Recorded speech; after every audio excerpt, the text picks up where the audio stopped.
আসসালামু আলাইকুম। Zillur textile studio YouTube চ্যানেলে আপনাদের সবাইকে স্বাগতম।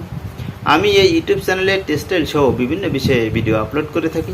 সেই ধারাবাহিকতায় আজ আমি নতুন একটা ভিডিও নিয়ে আপনাদের মাঝে উপস্থিত হয়েছি।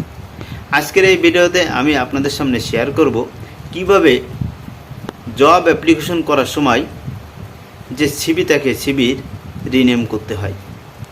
এই সিভি রিনেম করা খুবই গুরুত্বপূর্ণ, কারণ আপনি যখন একটা সিভি তৈরি করলেন, ওই সিভিটা আপনি একটা নামকরণ করতে হবে। ওই সিভি দেখা যাচ্ছে সেখানে একটা নাম্বার দেওয়া আছে, তা না হলে আপনি যদি এটা পিডিএফ করেন তাহলে যখন ডাউনলোড করবেন তখন অটোমেটিকলি একটা সংখ্যা সেখানে আসবে, কিছু ওয়ার্ড সেখানে থাকবে। সেই অবস্থায় যদি আপনি কখনো সিভিটা ড্রপ করে ফেলেন, অবশ্যই কখনোই আপনি সেই যে কোম্পানিতে আপনি সিভিটা ড্রপ করেছেন শর্ট লিস্টে আসবেন না, আসার পসিবিলিটি 0%। কারণ আপনি সিভিটা ড্রপ করলেন, বাট সিভির যে ফরম্যাট সেটা ঠিক নেই, সিভিটা আপনি রিনেম করেন নাই, সিভিতে এলোমেলো সংখ্যা দেওয়া আছে। যেমন বা আপনি লিখলেন, লেখার পরেও যদি এমনটা লেখেন, মনে করুন আপনার নাম আরিফ, আপনি লিখলেন আরিফ দিয়ে হাইপেন দিলেন, রহমান দিয়ে হাইপেন দিলেন, তারপরে লিখলেন সিবি, এমন একটা ওয়ার্ড আপনি সিবি রিনেম করে দিয়ে রাখলেন। তাছাড়াও আপনি দিলেন update 5, update 2, update CB, Arif CB, তারপরে Arif BBA NU, Arif CU, Arif DU বা আরিফ এনইউ, এমন সব ওয়ার্ড আপনি এই সিবি রিনেম করে টাইপ করলেন। বাট এমন ধরনের ওয়ার্ড যদি আপনি টাইপ করে সিবি ড্রপ করেন, আপনার শর্টলিস্টে আসার পসিবিলিটি 0। কারণ আপনি যে সিবিটা সেন্ড করছেন ওই সিবির রিনেমটা অবশ্যই সুন্দর এবং মার্জিত হতে হবে, তা নাহলে আপনি শর্টলিস্টে কখনোই আসবেন না।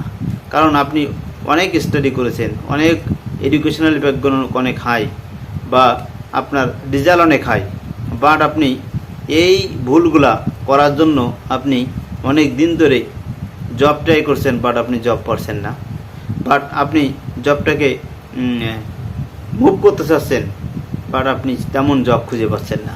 তার কারণ এই ভুলগুলোর জন্য, যে আপনি একটা সিভি তৈরি করলেন, তৈরি করে সেটা আপনি ওয়ার্ড ফর্মে পাঠিয়ে দিলেন, এমনটা হয়ে থাকে।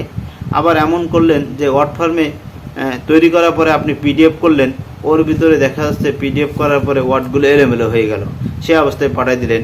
ডাউনলোড করলে আপনি একটা রিনেমও করলেন না, বা রিনেম এমনভাবে করলেন যে এটা মার্জিত না, সেক্ষেত্রে শর্টলিস্টে আসার পসিবিলিটি খুবই কম থাকে। তাহলে কেমন হতে হবে? শুরুতে বলে রাখি, সিভিটা হতে হবে সেম ফরম্যাটে। আপনি যে ফরম্যাটে সিভিটা তৈরি করবেন সেই ফরম্যাটে শুরু থেকে শেষ পর্যন্ত সিভিটা করবেন। এবং লক্ষ্য রাখতে হবে সিভি কখনো ওয়ার্ড ফাইলে পাঠানো যাবে না, সিভি সবসময় পিডিএফ করে পাঠাতে হবে। এবং পিডিএফ করার সময় দেখতে হবে যে ওয়ার্ডগুলো যেন এলোমেলো না হয়ে যায়।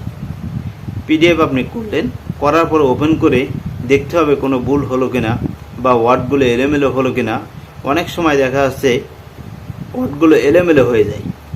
যখন আপনি পিডিএফ হয়ে যাবে, ডাউনলোড করবেন, ডাউনলোড করার পরে আপনার যে সিভি, এই সিভিটা রিনেম করবেন।